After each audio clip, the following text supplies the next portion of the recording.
So if you put all the credit card balances in this country into one big pile, it would dwarf Mount Everest. Credit card debt just topped $1 trillion. That's one followed by 12 zeros. 1 million.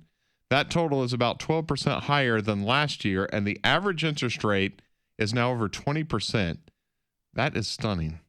Is it ever a good idea to pull from a retirement account and just pay off credit card debt, Brian?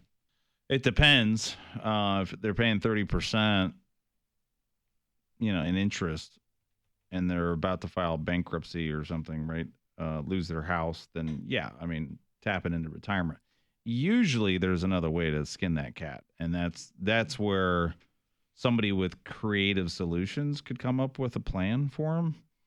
I've never seen a situation where they. You mean like debt consolidation and that kind of stuff? Not even that. No, it's called a budget. Oh, yeah. Bad word. But people, they're like, oh yeah, we don't know what we're doing. We got too much credit card debt, too much car payments, this, that. You know what you spend a month? No, we really haven't done that. Okay. So, it's kind of like if you go to a major corporation, even a small business, they pull out their profit and loss, their balance sheet, typically from last month, maybe it's last quarter, right, if they're behind, but they know what they're spending.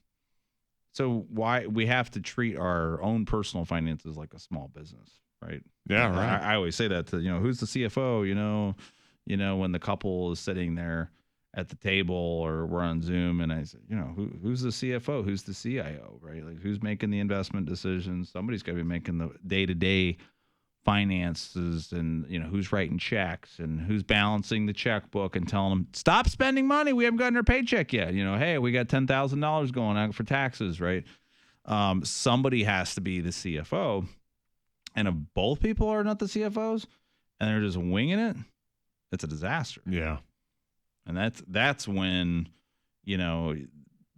they do need to tap into a retirement account to pay off their debt, but it's not going to solve the problem.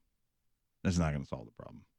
Do you play the credit card game? Do you put everything on a credit card to make 1.5% cash back and then pay it off at the end of the month? On the business account, yeah.